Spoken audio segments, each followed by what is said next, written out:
ചെറിയ സർപ്രൈസ് തരാൻ പോവുകയാണ്. പ്ലീസ്. ഇതിനിങ്ങനെ പറഞ്ഞുകൊണ്ടേയിരിക്കേണ്ട കാര്യമില്ല. നേരത്തെ അസംബ്ലിയിൽ ഞാനുള്ളപ്പോൾ തന്നെ പ്രതിപക്ഷം ഉന്നയിച്ചതാണ്.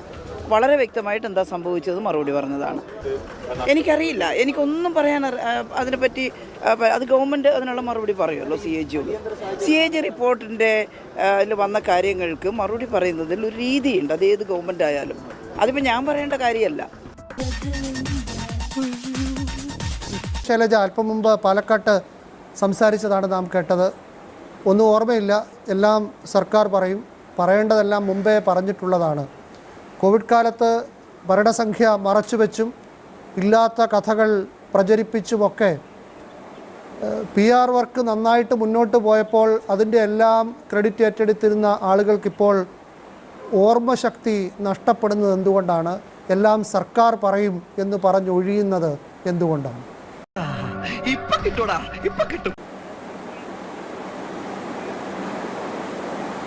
അല്ല, ടീച്ചർക്ക് അൾഷിമേഴ്സ് ബാധിച്ചിട്ടില്ല എന്ന് ഞാൻ വിചാരിക്കും. കാരണം അവർക്ക് ഈ കഴിഞ്ഞ ദിവസം വരെ കാര്യങ്ങളൊക്കെ ഓർമ്മയുണ്ടായിരുന്നു. ഇവിടെ കോവിഡ് പിടിച്ച ആളുകൾ ബുദ്ധിമുട്ടുന്ന സമയത്ത് ന്യൂയോർക്കിൽ നിന്നും അതുപോലെ സാൻ ഫ്രാൻസിസ്കോയിൽ നിന്നൊക്കെ ആളുകൾ വിളിച്ച് ടീച്ചറെ ഒരു കോഴ്സും മരുന്നെത്തിക്കാമോ എന്ന് വിളിച്ചതൊക്കെ ടീച്ചർ വികാര വിക്ഷുബ്ധയോടുകൂടി പറയുന്നത് നമ്മൾ കേട്ടിട്ടുണ്ട്. ഈ ലോകമെമ്പാടും ഗ്രസിച്ച ഒരു വലിയ മഹാമാരിയായിരുന്നല്ലോ COVID-19. ആ സമയത്ത് കേരളം മാതൃക കാണിക്കുന്നു എന്നൊക്കെ പറഞ്ഞ് ഇവരെ ചില മാധ്യമപ്രവർത്തകർ ആകാശത്തോളം പൊക്കി ഇവരെക്കുറിച്ചുള്ള വാർത്തകൾ BBC-യിൽ വന്നു, CNN-ൽ വന്നു. അതൊക്കെ കേട്ട് നമ്മളൊക്കെ കോരിത്തരിച്ചിരിക്കുകയായിരുന്നു. ഇതാ ഒരു മാതൃകാ ഭരണാധികാരി, KR ഗൗരിയമ്മയ്ക്ക് പോലും ഇത്തരം കാര്യങ്ങൾ ചെയ്യാൻ പറ്റിയിട്ടില്ല എന്നൊക്കെ ആളുകൾ തള്ളി മറിക്കുന്ന സമയത്ത് ഇവിടെ എന്തൊരു വലിയ കൊള്ളയാണ് നടത്തുന്നത്, എത്ര വലിയ അഴിമതിയാണ് നടത്തുന്നത് എന്ന കാര്യം ആ കോവിഡ് കെട്ടടങ്ങുന്ന സമയത്ത് തന്നെ ഏഷ്യാനെറ്റ് പോലുള്ള മാധ്യമങ്ങൾ രമേശ് ചെന്നിത്തല എന്ന് പറഞ്ഞ പ്രതിപക്ഷ നേതാവ് കൃത്യമായിട്ട് കണക്കുകൾ സഹിതം വിളിച്ചു പറഞ്ഞതാണ്. പിന്നീട് VD സതീശനടക്കമുള്ള ആളുകൾ നിയമസഭയിൽ വളരെ ശക്തമായിട്ട് ഉന്നയിച്ചതാണ് ഈ PPE കിറ്റ് വാങ്ങുന്നുള്ള അഴിമതി, അതുപോലെ തെർമോമീറ്ററിലെ അഴിമതി, ഗ്ലൗസ് വാങ്ങുന്നുള്ള അഴിമതി.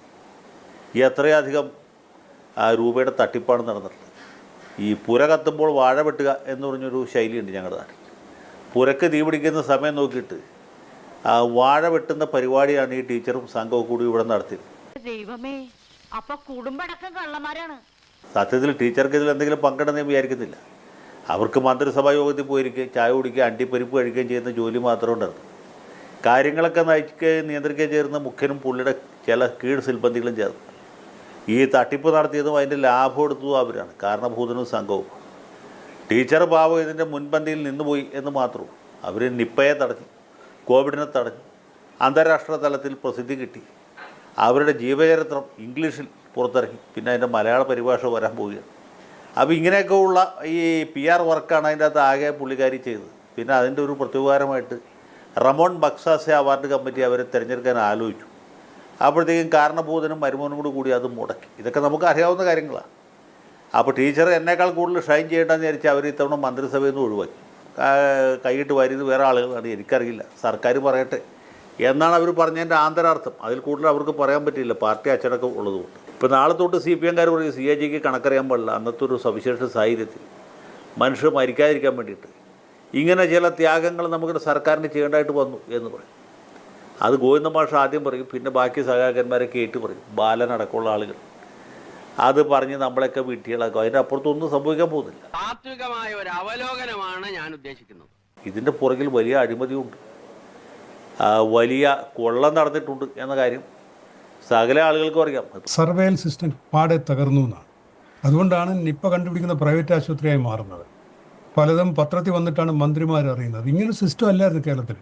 ഞാൻ ഒരുപാട് വർഷത്തെ 40 വർഷം ആരോഗ്യരംഗമായിട്ട് ബന്ധപ്പെട്ട് നിൽക്കുന്ന ആളാണ്. പഠിക്കാൻ തുടങ്ങിയപ്പോൾ തൊട്ട് ഇത്രയും മോശമായൊരു സമയം ഒരു രാഷ്ട്രീയ താല്പര്യമില്ലാതെ പറയുകയാണ്. ഇത്രയും മോശമായി അതപ്പതിച്ച ആരോഗ്യരംഗം അതപ്പതിച്ചൊരു കാലം സൈസിലുമുള്ള ക്യാപ്സൂളുകൾ ഈ വിഷയത്തിൽ CPM ഇറക്കുന്നുണ്ടായിരുന്നു. അത് മുഖ്യമന്ത്രി ആയിക്കോട്ടെ, അന്നത്തെ ആരോഗ്യമന്ത്രി ശ്രീമതി KK ശൈലജ ആയിക്കോട്ടെ, CPM ആയിക്കോട്ടെ, ഇവരെല്ലാവരും തന്നെ ഇത്തരത്തിലുള്ള നിരവധി ക്യാപ്സൂളുകൾ ആ സമയം മുതൽ തന്നെ വാരി എറിയുന്നത് നമ്മൾ കണ്ടതാണ്.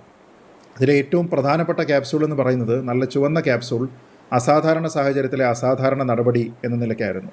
അന്ന് ആ കോവിഡ് സമയത്ത് നമ്മൾ നോക്കിക്കഴിഞ്ഞാൽ പർച്ചേസ് ആയിക്കോട്ടെ, സ്പ്രിംഗ്ലർ ഇടപാടായിക്കോട്ടെ, ഏത് കാര്യവും അസാധാരണമായിട്ടുള്ള ഒരു സാഹചര്യത്തിനെ നേരിടുന്നതിന് വേണ്ടി മുൻപ് കണ്ടിട്ടില്ലാത്ത രീതിയിലത്തേക്കുള്ള ഒരു നടപടി. അതിൽ നമ്മുടെ താല്പര്യമെന്ന് പറയുന്നത് പൊതുജനാരോഗ്യമാണ്, നമ്മുടെ നാട്ടിൽ ആൾക്കാർക്ക് കുഴപ്പമൊന്നും ഉണ്ടാകരുത് എന്ന് പറഞ്ഞുകൊണ്ട് കുറേയധികം പർച്ചേസുകൾ ഇന്ന് നടത്തിയിരുന്നു. അപ്പോൾ ഈ PPE കിറ്റ് വാങ്ങുന്നതിൽ പോലും അത് അഴിമതിയല്ല, മറിച്ച് പരിഗണനയാണ് എന്ന് സ്ഥാപിക്കാനായിട്ട് സർക്കാർ ശ്രമിക്കുന്നത് നമ്മൾ കണ്ടതാണ്. പക്ഷേ ഇന്ന് ഇപ്പോൾ ഈ CAG റിപ്പോർട്ട് നമ്മൾ വായിച്ച് നോക്കുകയാണ് എങ്കിൽ നമുക്ക് അതിൽ നിന്ന് മനസ്സിലാകുന്നത് അസാധാരണ സാഹചര്യത്തിലുള്ള ആസൂത്രിത കൊള്ള എന്ന നിലയ്ക്കാണ് ഇത് നടന്നിരിക്കുന്നത് എന്നാണ്. വിദേശത്ത് നിന്ന്, അമേരിക്കയിൽ നിന്ന് ഒരു മരുന്ന് പറഞ്ഞു തരുമോ, അല്ലെങ്കിൽ അവിടെ മാസ്ക് കിട്ടാനില്ല, തുടങ്ങിയ പല കാര്യങ്ങൾ. പിന്നീട് ഈ PPE കിറ്റ് വിവാദം വരുന്ന സമയത്ത് പോലും ശ്രീമതി ശൈലജ ഉൾപ്പെടെ പറഞ്ഞിരുന്നത് UK പോലെയുള്ള, അമേരിക്ക പോലെയുള്ള രാജ്യങ്ങൾ സ്വീകരിച്ചിരുന്ന സമീപനം നമ്മൾ സ്വീകരിച്ചില്ലല്ലോ എന്നൊക്കെയാണ്. ഇത് കേട്ട് കഴിഞ്ഞാൽ തോന്നും അവരൊക്കെ തന്നെ PPE കിറ്റ് വില കൂടിയതായതുകൊണ്ട് വാങ്ങിയില്ല, ആൾക്കാരെ പരിചരിക്കാതെ മരിക്കാൻ അനുവദിച്ചു എന്നൊക്കെ. ഏറ്റവും കുറവ് കോട്ട് ചെയ്തിരിക്കുന്നത് കിറ്റക്സോ മറ്റോ ആണ് 800 രൂപ. ബാക്കിയുള്ള കമ്പനികളൊക്കെ 1200, 1100 ഒക്കെ തന്നെ വെച്ചിട്ടാണ് ഇവർക്ക് കൊടുത്തിരിക്കുന്നത്. അങ്ങനെ നോക്കിക്കഴിഞ്ഞാൽ 2.5 ലക്ഷത്തിലധികം കിറ്റ് വാങ്ങിക്കഴിഞ്ഞതിന് ശേഷമുള്ള കണക്ക് മെയ് ആകുമ്പോഴേക്കും 2.5 ലക്ഷം PPE കിറ്റ് ഇവിടെ വാങ്ങിയിട്ടുണ്ട്. അതിന് വേണ്ടി വരുന്ന തുക എന്ന് പറയുന്നത് സാധാരണ എത്രയാകുമായിരുന്നു അതിനേക്കാൾ 10,23,000 രൂപ, 10 കോടി 23 ലക്ഷം രൂപയോ മറ്റോ കൂടുതലാണ്. ഇതാണ് യാഥാർത്ഥ്യം. ആ കോവിഡ് കൊടുമ്പിരി കൊണ്ട് നിൽക്കുന്ന സമയത്ത് മാർക്കറ്റിൽ നിന്ന് സുരക്ഷാ ഉപകരണങ്ങളൊക്കെ അപ്രത്യക്ഷമായി. രോഗികളെ ശുശ്രൂഷിക്കണമെങ്കിൽ ആരോഗ്യ പ്രവർത്തകർക്ക് പേഴ്സണൽ പ്രൊട്ടക്ഷൻ എക്യുപ്മെന്റ്സ് ധരിക്കണം. അപ്പൊ എത്ര എണ്ണം വേണം? എത്ര പൈസ ചെലവാക്കുക? എന്നാ വേണ്ട, പൈസ ചെലവാക്കണ്ട, നിങ്ങൾ രോഗിയുടെ അടുത്ത് പോകണ്ട, എന്നാ പോകുന്നുണ്ട് പോയാൽ മതി എന്ന് UKയും അമേരിക്കയും ഒക്കെ സ്വീകരിച്ച സമീപനം നമുക്ക് സ്വീകരിക്കായിരുന്നല്ലോ. പറയാം, മാർക്കറ്റിലില്ല, PPE കിറ്റ് കിട്ടാനില്ല, വാങ്ങിയിട്ടില്ല, കിട്ടാനില്ലാത്തതുകൊണ്ട് വാങ്ങിയിട്ടില്ല എന്ന് പറഞ്ഞാൽ നമ്മളെ ആരാ കുറ്റം പറയൂ ആരെങ്കിലും?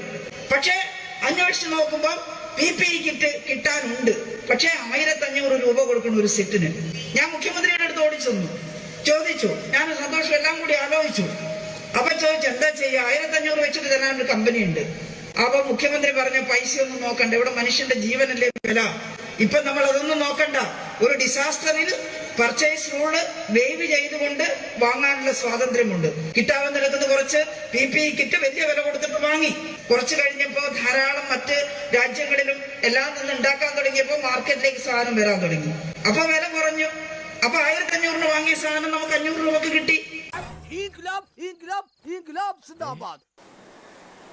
പഴയ DHSന്റെ ഭർത്താവും കൂടി ആയിരിക്കുന്ന സഖാവ് ബാലനെയാണ് ഞാൻ പ്രതീക്ഷിക്കുന്നത്. ബാലൻ കഴിഞ്ഞതിന് ശേഷം ഗോവിന്ദാദികൾ ഇതേക്കുറിച്ച് പറയും. അപ്പോൾ ഇത്ര വലിയ ഒരു ഗൂഢാലോചന ഈ നാട്ടിൽ നടക്കുമ്പോൾ ഇല്ലേ, മാതൃകാപരമായി പ്രവർത്തിച്ച ഒരു സർക്കാരിനെ അപകീർത്തിപ്പെടുത്താൻ ചില മാപ്രകളുടെ നേതൃത്വത്തിൽ നടക്കുന്ന പരിപാടി, അതിന് കൺട്രോളർ ആൻഡ് ഓഡിറ്റർ ജനറൽ കൂട്ടുനിൽക്കും. അപ്പോൾ തീർച്ചയായിട്ടും പ്രതിഷേധിക്കാൻ നമുക്ക് ധാരാളം വകയുണ്ട്. പരീക്ഷ അടുത്ത സമയത്ത് അല്ലെങ്കിൽ SFIക്കാർ അനിശ്ചിതകാല പഠിപ്പ് മുടക്കിനും കൂടി ആഹ്വാനം ചെയ്ത് ലോകത്തിനാകെ മാതൃകയായി മാറിയ ഈ നമ്പർ 1 കേരളത്തിൻ്റെ ആരോഗ്യ പുരോഗതി അട്ടിമറിക്കുന്നതിന് വടക്കേ ഇന്ത്യക്കാരനായി ഏതോ ഒരു കൺട്രോളർ ആൻഡ് ഓഡിറ്റർ ജനറൽ അയാളുടെ ടീം ഇവിടെ വന്ന് ഇല്ലാത്ത കണക്കുകൾ ഉണ്ടാക്കി കേരളത്തിലെ ഇടതുപക്ഷ സർക്കാരിൻ്റെ പ്രതിച്ഛായ തകർക്കാനും അതുവഴിക്ക് വലതുപക്ഷത്തിന് വിടുപണി ചെയ്യാനും വരുന്ന തെരഞ്ഞെടുപ്പിൽ വോട്ടർമാരെ വഴിതെറ്റിക്കാനും നടത്തുന്ന കുൽസിത ശ്രമമാണ് എന്ന ഒരു പ്രസ്താവന നാളെ രാവിലെ തന്നെ നമുക്ക് പ്രതീക്ഷിക്കാം.